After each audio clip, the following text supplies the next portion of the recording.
There are some cases where critics have done experiments that appear to be designed to fail. They use data which is extremely questionable, data that was left out because of the fact that it was questionable, and they've done an experiment using only the questionable data. Perhaps they simply haven't thought it through thoroughly, or perhaps they specifically designed it to fail. But when one does many experiments of that sort, of an inferior quality, and then claims that he hasn't had a success, I say, why should we be surprised? The strength of the famous rabbi's experiment is that it seemed to not require an act of faith on the part of the readers, but rather to be a standard, objective, repeatable scientific experiment. Close examination of this evidence shows it to be completely subjective and arbitrary, completely reliant on faith in the honesty of the people who did it, and that disqualifies it as being scientific evidence. Professor Rips is an honest man. Everybody who meets him, who has talked with him, spent time with him, comes across as an honest man. It's very hard to conceive that he was part of a process that rigged anything up. And so you have a case where he's basically being accused of a fraudulent, consciously fraudulent experiment. And it's a serious charge. It's the kind of thing that can ruin a professor, to be involved in something that... I mean, professors have to have a point of view for the truth. So you have an inconsistency. You have an honest man, and you have an experiment, and you have a critic. And there's an inconsistency between the experiment, the honesty of the man, and what the critics say. 45 professional mathematicians with PhDs in universities have signed a petition saying that they don't believe in the codes. There's nothing wrong with that. They can express their opinion. These are mathematicians. These are people with PhDs. These are people who have written many papers that have gone through peer review. Why haven't they submitted their view to peer review? Why is it they're signing a petition? I ask you one question. When was the last time a scientific issue was decided by petition?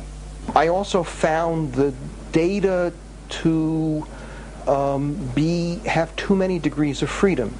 It was already clear from looking at the clusters which they included that what makes this work is what I like to call wiggle room. It's the fact that one has choices, and because of the choices you'll find something. You can keep looking until some choice works. Let me show you one more experiment done by an independent researcher, Dr. Alex Rottenberg. And the beauty of this experiment is that there is absolutely no wiggle room. This code found in the book of Genesis that deals with the story of Esther allows no room for manipulation. We're taking names of people, the 10 sons of the arch-villain Haman. They all died on one day, the 13th of Adar. Again, names of people and date of death. 10 people, but the spellings are given to us in the book of Esther. No changes, no manipulation possible. We use the spellings exactly as they occur and check if they're next to the date of death. Yud Gimel Ba'adar. And lo and behold, one of these dates of death, incredibly, continues with the word Purim in code, the name of the holiday that is celebrated with the book of Esther. Using this particular date, incredibly small probabilities were arrived at in terms of the proximity of the names of those 10 sons to this particular date of death. There is no room for manipulation. There's no place where we could have changed it in any way. The names are given to us in a thousands of year old document. I think that's the most impressive thing that we have. Assuming for the moment the code is real, what is its significance? What does the existence of the code mean to the average Christian or Jew? Couldn't some diligent, hard-working scribes have put the code in place over the centuries? The Torah has been in its present form, according to all authorities, for an absolute minimum of 2,000 years, when it was translated into the Greek under the reign of Ptolemy II in Alexandria, the Septuagint. We can demonstrate, using the laws of quantum mechanics, specifically the uncertainty principle and chaos theory, that it is absolutely impossible within the laws of physics and mathematics as we know it today to know the future in detail as is demonstrated in these codes. Consequently, we come to the scientific conclusion that the author of these codes is not bound by the laws of physics and mathematics as we understand it. It's obviously far beyond the ability of man to do. In fact, man didn't even discover the codes until the advent of the computer, so it was impossible for him to have put them there. The very fact that they're there is the signature of the Creator himself. That is his way of assuring us that he is precisely who he said he is in that document that is the core of the Judeo-Christian tradition. Many believe that with the discovery of the Bible codes, science has brought us closer to an understanding of the divinity of the origins of the Bible. But what does the Bible itself have to say about hidden messages?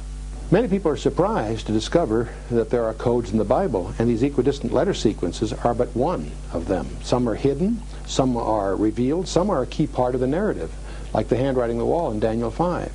The Bible points out that it is the glory of God to conceal a matter, and the glory of kings to search them out. The computer has simply made it possible for us to discover codes that would be very difficult to find any other way. Originally, it was thought that only the Torah contained Bible codes. We now know that the entire Tanakh, commonly known as the Old Testament, has encoded information within the Hebrew text. Also, software is presently being developed to determine if there is a Bible code present in the Textus Receptus, the Greek New Testament used for the King James Bible translation. Perhaps the age-old enemies, science and religion, can get together after all. But confirming the existence of the code was just the beginning of the adventure. It is the information contained in the code that has ignited the debate and focused the attention of the world on the Bible once again. In 1994, Michael Drosnin, a writer and former journalist with the Wall Street Journal and the Washington Post, flew to Israel to meet with a close friend of then Prime Minister Yitzhak Rabin. He carried with him a letter with frightening implications. Using the Bible code myself, about 2 years into my investigation, I found encoded the name of the Prime Minister of Israel, Yitzhak Rabin. The only time his name was encoded in the Bible, and crossing his name, as plain as day, were the words, "Assassin will assassinate." I was shocked. So I flew to Israel, and I met with Yitzhak Rabin's closest friend, a very well-known Israeli writer, Chaim Guri. And I told Rabin in that letter exactly what I've just told you, that the one time his name, Yitzhak Rabin, was encoded in the Bible, the words "assassin will assassinate" ran right across his name.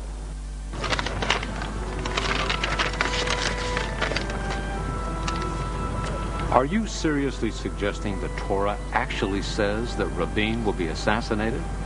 All I can tell you is what's in there. Will you give him the letter? In his letter, Michael Drosnin told the Prime Minister, "I have uncovered information that suggests your life is in danger." He went on to explain that it was an Israeli mathematician that had discovered a hidden code in the Bible that appears to reveal the details of events that took place thousands of years after the Bible was written. The letter also pointed out that the information had been confirmed by famous mathematicians, and the results have been replicated by a senior codebreaker at the Pentagon using his own computer program. This should not be ignored. Guri read the letter, but his response was not very encouraging. All right, I'll take it to him. But I know the Prime Minister, and I don't believe he'll pay any attention to these Bible codes.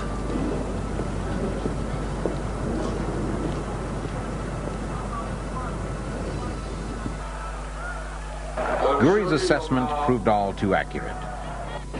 The Prime Minister made no attempt to contact Drosnin and apparently ignored the warning completely. And of course, a year later, he was killed. Exactly as the Bible code said he would be, indeed in the very year that the Bible code said he would be killed. All found a year in advance. I failed because I had tried to warn the Prime Minister. I had managed to put the warning in his hands, He had ignored the warning, and now he was dead.